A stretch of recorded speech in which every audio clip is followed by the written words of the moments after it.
Buen día, en este cafecito de hoy tenemos como primer invitado al señor José Francisco Hernández, un conocido hombre de negocios y de la política, porque tiene años en la política, ha pasado por varios partidos, pero bueno, al día de hoy, buen día José Francisco, al día de hoy, ¿qué estás haciendo? ¿En qué partido estás? Bueno, yo no estoy en ningún partido realmente, hace muchos años. Y esa coletilla de que he estado en muchos candidato partidos. vicepresidencial del PLD junto y fui candidato con Jacobo.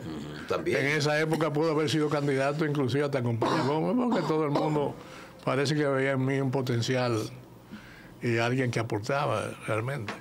Por eso, y lógicamente los otros partidos fue fruto de las divisiones que hubieron, de mi renuncia más bien, y la invitación a formar parte de otros proyectos y cosas, pero en realidad no es que yo sea inestable ni saltarín. No, esa no era la intención. El día de hoy, ¿en qué estás en la parte partidaria? En la parte partidaria, defendiendo el proyecto de Luis Abinader de una manera totalmente independiente, no tengo un compromiso con él, no he hablado con él sobre eso, pero lo hago porque entiendo que es un deber para una persona que ha estado en la política, para una persona que tiene una visión sobre la situación de nuestro país y una visión bien clara sobre las perspectivas que se deben tener hacia el futuro. Y yo creo que Luis puede ser un elemento que vaya abriendo esa trocha que hace tiempo estamos esperando para que este país llegue a ser un país verdaderamente democrático y libre. Lógicamente, no podemos obviar que en todos los gobiernos, incluyendo en el de él, se cometen errores. Hay funcionarios que no todos van a la par con la visión del presidente, pero se han dado cosas que son hitos en la política dominicana. Por ejemplo, se sacaron del tren gubernamental a 28 personas por razones de corrupción o supuesta corrupción, ¿verdad? Porque no se llevan a los tribunales. Eso es importantísimo. Aquí la corrupción, aunque no representa un elemento importante para los dominicanos, de acuerdo como lo dicen las encuestas, nunca pasaba más de un 10%, la importancia que le daba al votante a la corrupción. Pero sin embargo, con los últimos acontecimientos de los gobiernos pre-Luis Abinader, la corrupción fue explotada, fue publicitada e inclusive fue atacada frontalmente ya con la llegada de Luis Abinader al poder, una llegada que fue en cierto modo fortuita porque todos sabíamos que si el PLD se mantenía unido no perdía las elecciones y eso fue una de las cosas de mis predicciones, en un momento que no tenía esa participación pública, que no venía a este programa, ¿verdad? Para que la gente se enterara de lo que yo pensaba. Pero yo escribí artículos sobre eso, sobre la necesidad de que el PLD se dividiera para que pudiera dar paso a una nueva forma de gobernar, a una nueva visión de la política, y en un momento en que entraba ya una nueva generación realmente a la política. Ya no por la edad, sino la gente vieja, no porque sea vieja, sino porque es vieja en la política, y es vieja cometiendo los mismos errores. Pero un hombre de 70 años, tú y yo nos renovamos cada día. A ti no te lo digo porque tú eres una niña todavía. Muchas gracias.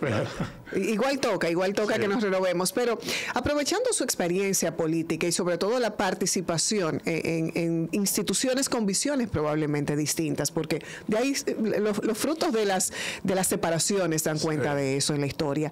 El presidente Abinader como figura de liderazgo en el Partido Revolucionario Moderno junto a otras tantas, ostenta un absolutismo político que para muchos pudiera, y como ciudadana lo digo, pudiera resultar hasta peligroso. El absolutismo siempre tiene estas connotaciones y dependerá siempre de la visión de la cabeza del presidente Abinader, que ha dado señales de querer lograr consensos y de que este absolutismo no afecte la imagen de su gobierno. Sin embargo, ahí hay otros tantos funcionarios con grandes poderes para la toma de decisiones que pudieran no tener esa visión. ¿Qué tan peligroso pudiera ser el absolutismo, sobre todo en un segundo periodo que tienden a desgastarse las estructuras? Sí, mira, los dominicanos estamos acostumbrados al absolutismo y eso precisamente es lo que nos ha hecho tomar malas decisiones en los momentos, aún en aquellos momentos históricamente importantes. Yo diría que el absolutismo de Luis Abinader, así como lo plantea usted, es algo que no es de cuidado. Luis ha demostrado que en el orden personal es una persona totalmente, vamos a decirlo, ordinaria, una familia preciosa, un hombre amante de su familia, un hombre que ha vivido una vida como la hemos vivido nosotros, normal, con amigos, parrandeando, haciendo lo que hace una persona normal en la vida. Y es un hombre que no tiene ambiciones más allá de lo que ha alcanzado de una manera, como dije ahorita, fortuita. Llegó al poder en una circunstancia que parecía imposible que llegara. Inclusive en el debate que él estuvo con los otros candidatos, dijo algo muy simpático, pero que no deja de tener mucho valor, que dijo, lo único que ha subido de precio en este gobierno es la Toyota. Eso tiene mucho significado, sí, sí, sí, aunque no lo parezca. Acuérdate que a él le tenían una serie de epítetos, entre ellos que no tenía sabor, que era un poco soso, que esto, que lo otro, y que parecía verdad cuando tomábamos como referencia a presidentes no tan activos propiamente, sino tan intensos como Leonel Fernández y Danilo Medina. Oye, menos intensidad que nos llevó a nosotros al borde del colapso, del infarto. Aquí había un escándalo diariamente. Con esto no estoy diciendo que su obra de gobierno, como llaman aquí los presidentes, mi obra de gobierno, es un término que no debe existir. Yo nunca he oído a un americano decir mi obra de gobierno. ¿Lo ha oído? Porque para eso está. Para que haga. Parece que está para gobernar. Mi obra de gobierno. Eso viene del trujillismo. Y más allá del trujillismo. Entonces, sin embargo, con Luis Abinader no se ven esas cosas.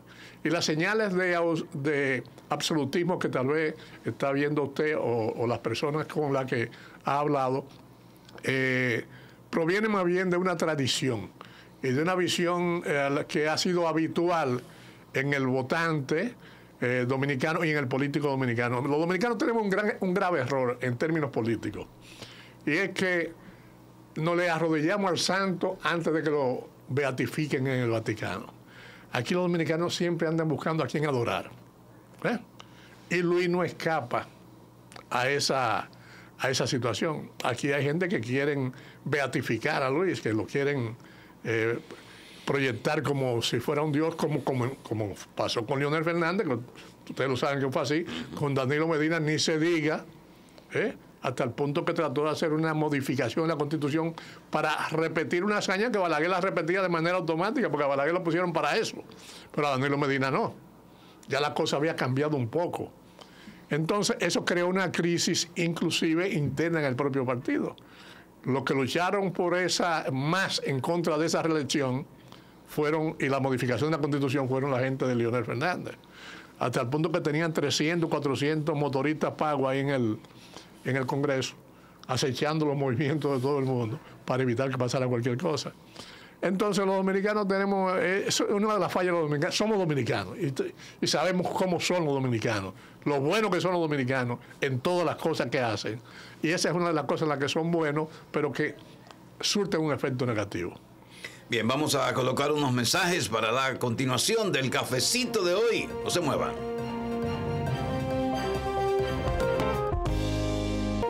José Francisco Hernández está en el cafecito. En la actualidad, ¿qué haces, José Francisco? Bueno, yo estoy dedicado al comercio internacional, tratando de pegar negocios en commodities, fundamentalmente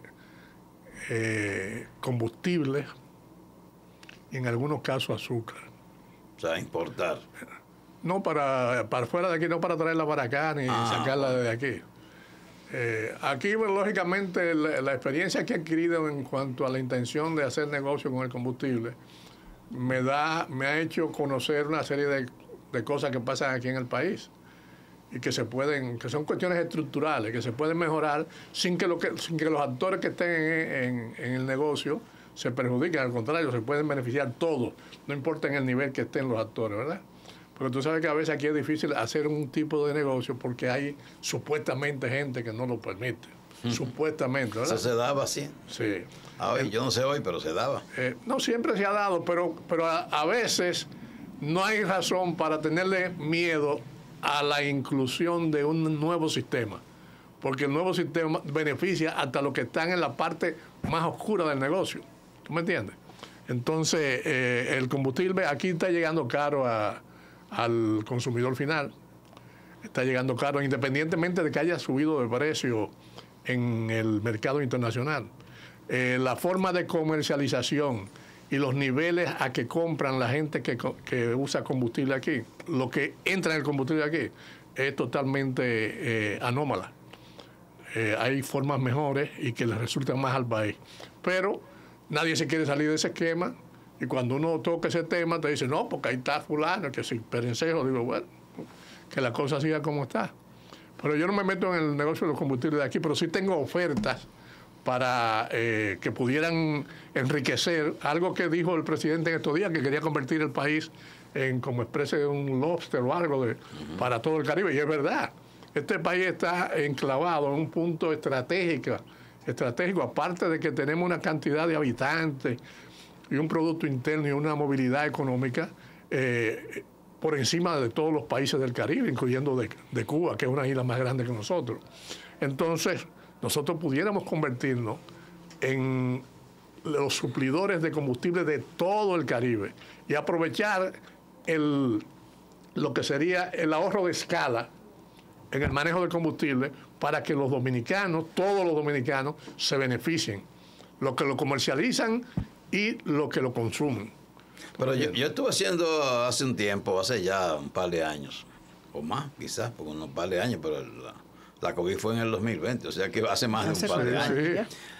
Diligencias para un amigo que quería importar combustible. Y las exigencias oficiales establecían que había que tener un seguro con un valor de $5 millones. $5 millones. El seguro para garantizar poder importar. Digo, pero ¿y qué es lo que se va a asegurar? ¿Es lo que cuesta el barco completo? No, pero que tú no puedes importar nada si no tienes seguro. Toda la carga que viene aquí. Sí, pero me refiero al monto. Tú dices no, pues si tú hay... Dentro del permiso esa era una condición. Es que fíjate una cosa, una importación de $5 millones. En esto no estoy defendiendo al gobierno. No. O a la institución que rige eso, el gobierno. Una importación de $5 millones no es grande. No, yo me refiero al permiso para poder operar una compañía importadora. No, que te cueste a ti 5 millones. Eso es otra cosa. A eso que me refiero. No es a la compra. Es que para darte el permiso tenía que tener un seguro valorado en $5 millones. Digo, hermano, esto es mucho cuarto. Tenía que tener un seguro, tenía que dar asegurar una cantidad de dinero. No sé cómo era ese juego. Bueno, sé que ahí murió, pero ahí murió el intento. En la intención, por lo menos. Sí. Hablaba usted de miedo y de miedo a la incursión de nuevas cosas. Hay otro tema que genera mucho miedo en la población dominicana y es un tema que está muy en la palestra y es el tema de la reforma fiscal, en la que el mismo presidente Abinader ha tenido la intención de buscar un consenso e involucrar a todas las fuerzas vivas de la sociedad dominicana. Sin embargo, ¿por qué genera miedo? Porque siempre estas reformas han ido en detrimento de los que sí pagan impuestos y no se ha traducido en lo que debería ser una reforma, en un equilibrio y sustancial y sostenible. Pocos probablemente conocen que esa es una posibilidad porque todo el tiempo nos ha maltratado. Desde su punto de vista, ¿pudiera lograrse este equilibrio en esta reforma propuesta más allá de simples aumentos? Claro que sí. Eso es lo más obvio que hay y lo más elemental que una persona con el mínimo de conocimiento de economía pueda tener esa opinión. Lo que pasa es que nosotros... Pero no se ha logrado hasta ahora en las reformas anteriores. Yo te voy a explicar lo que sucede. ustedes se acuerdan de Fradique Elizalde, ¿verdad? Un hombre que hizo un esfuerzo tremendo por mantener el folclore y ese tipo de cosas.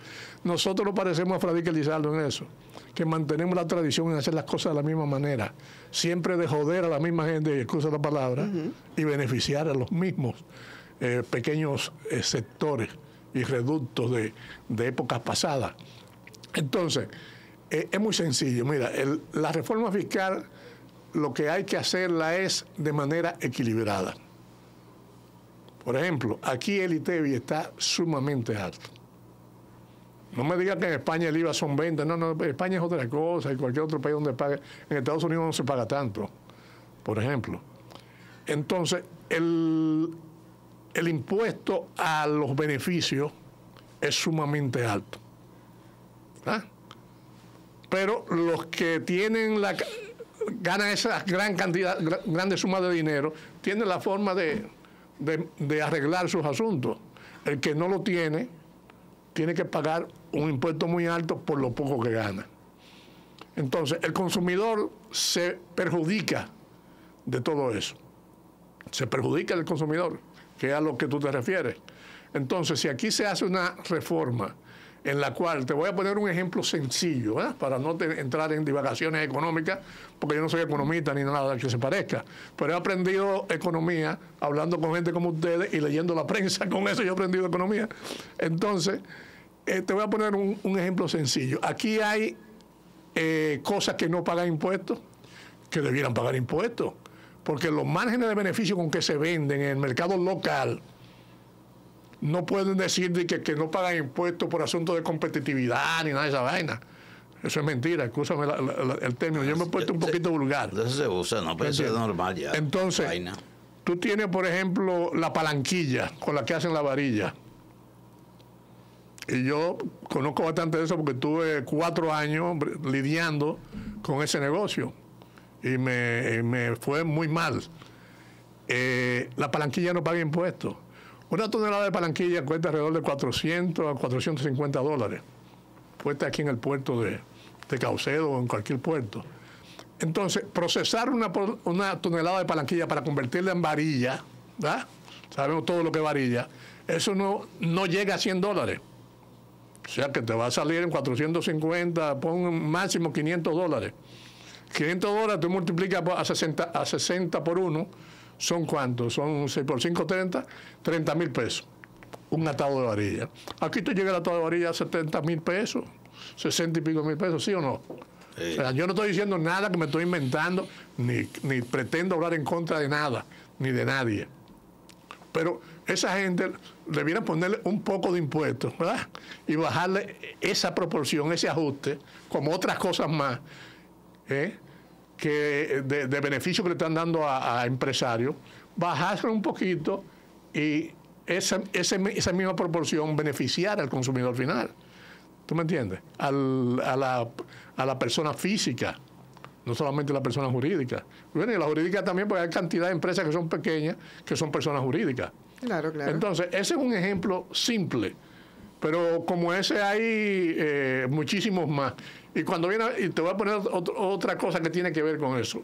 Tú no puedes traer a un puerto, un contenedor que tenga más de 27 toneladas. Y hay lugares donde tú no puedes traerlo que tenga más de 25. Hay lugares que te aceptan 28.